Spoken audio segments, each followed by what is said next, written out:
stimulate debate, but we want the debate to be well informed. This is rhetoric. You can't propaganda.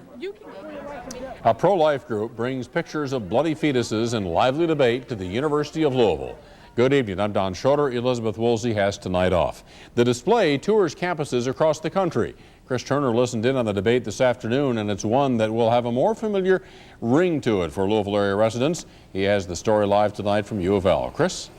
Well, Don, the display taken away for the night, put away, but it will come back up tomorrow morning here on campus. Sponsors the Fellowship of Christian Athletes and College Republicans, and it has some folks on campus, well, thinking. They are making a big spectacle of themselves, arguing the point that abortion is genocide. There's just no way that you can get this across without pictures. People who walked in the heart of the University of Louisville campus in a high traffic area on a warm spring day had to try hard not to miss the display from the pro-life group called Center for Bioethical Reform. Each side of this display shows pictures of bloodied fetuses, which plenty of people, pro-life, pro-choice, or undecided, were eager to discuss. And granted, it is freedom of speech, but do you really need all these pictures to prove their point? Organizers here say yes. When the word abortion comes up, people are going to recall to mind the very vivid picture of a baby that's been tortured to death. Well, perhaps they'll recall the emotional sidewalk debates. Do you agree that this is a people issue or a woman's issue? I agree that you should get the out of my uterus, okay? That's what I think. I mean, now you're resulting to this immaturity when he's asking you a valid point. Some spectators took offense at comparisons between numbers of abortions every day and the numbers of people who died at Pearl Harbor and who died in the September 11th terror attacks. The people in Pearl Harbor and 9/11 did not have a choice to die. Could we please manipulate 9/11 for one more right? Go ahead, speak out against 9/11. I'm sure a lot of people would love that. Speak out against 9/11. Say something about it. Come on. You know what? Come on. To redirect something like that, like I don't know anything about that. You know what? Come on. This is the age group at which that includes people that are most abortion vulnerable. College students are a prime demographic for this pro-life group's attention. The display moved from the University of Kentucky to U of L on Wednesday and stays on campus through Thursday. Fetus pictures are familiar to many in Kentuckiana after Hoosier congressional candidate Michael Bailey used them in his commercials in the 1990s. Bailey's wife also took part on Wednesday. If you have a conscience and you see these pictures, you're going to really think. But some spectators weren't so sure, given that abortion is one of the most emotional and nuanced issues in American society. You can argue it until you're blue in the face and you don't win. I mean, you don't. No side here is going to walk away with a changed mind. The pro-life supporters on campus today wore whistles around their neck and videotaped their exchanges for safety reasons.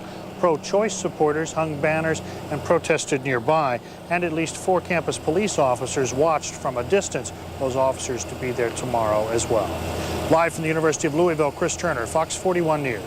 Hi, I'm Jane Bullington, and I'm Director of Education for Tennessee Right to Life in Knoxville. We have had the privilege this week of sponsoring the Genocide Awareness Project.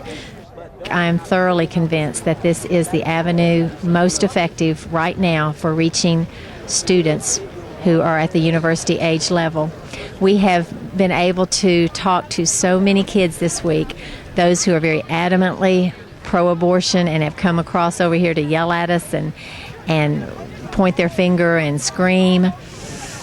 And I've watched them be diffused in their anger as they've talked and listened.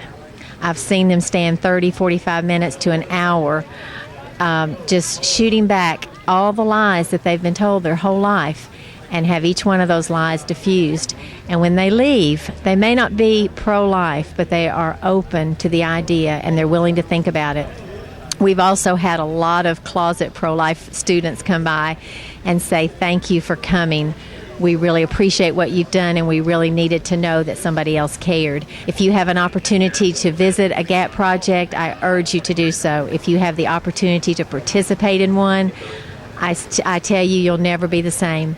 And if you have the opportunity to give money to bring it to your campus, your money will be well spent. I encourage you to get involved. We can't sit any longer. These college kids deserve more than that, and we've got to show them the truth.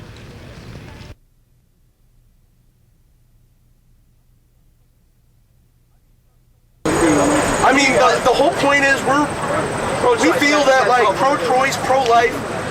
I mean, pro-choice, pro-life, it's all the same. It's all good to us. We really don't have a problem with either side. I mean, your view is your view. But, I mean, the fact that you're coming out here and showing us this is, I mean, it's not only disturbing, which I think is your point. I think your point is to disturb us, to make us think, which I think in a sense it's doing. But also, I mean, the fact that it's here in front of everybody is kind of, if you don't want to see it, we can't avoid this. That's the problem. Not everybody wants to see this. And the fact that you're pushing it on us is not getting your point across.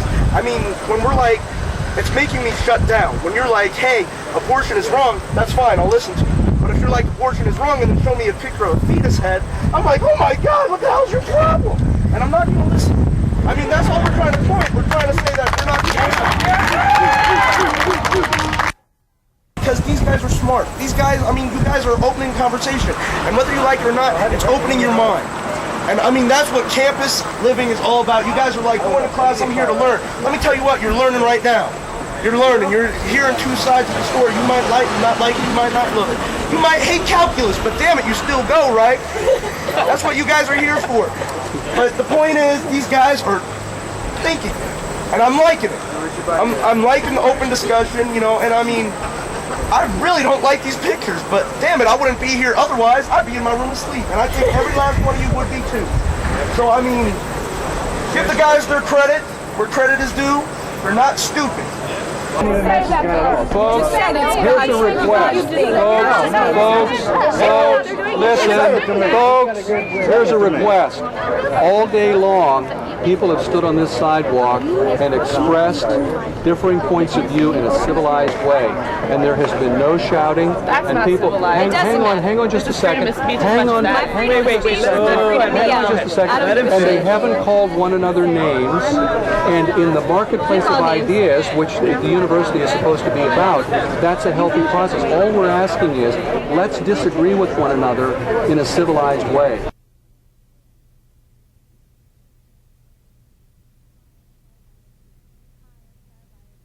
Hi, I'm Kara Byerly, and I'm a freshman here at Penn State. I don't know why I became like overcome with this whole project. I felt like I kept wanting to go up to Greg and be like, you know what I think you're doing is so great. I kept wanting to tell everyone. I would stand at a debate, and at first I just listened to how everyone was debating, what they were saying, and I felt the urge, like I really wanted to talk to people. I got in some really, really good conversations with some people who opposed the debate, and we were able to just talk about our different opinions and how it really felt. I wrote a letter to the Daily Collegian about why I thought this was a good idea and just on my opinion on the matter, and I felt really like led to just get as much involved as I could in this project. It makes people so aware of what's really going on, whether people agree with this or not. I mean, Greg had even said before, he said, if I would have just given a speech, or if I wouldn't have compared this to the Holocaust, would you have come up here? You know, would you have, you know, even bothered to stop and talk? And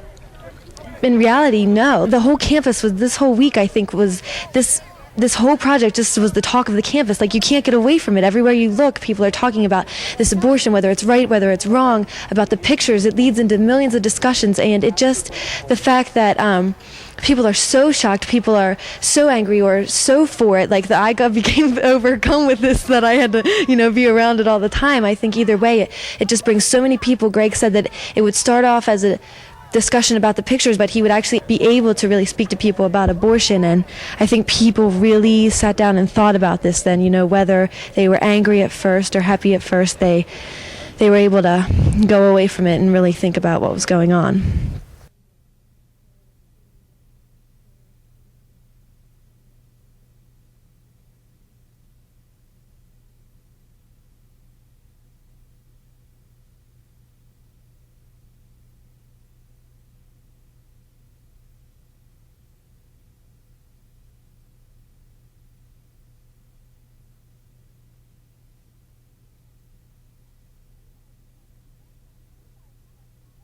You guys a question. What the hell does the Holocaust, Native American killing, and slavery have anything to do with abortion?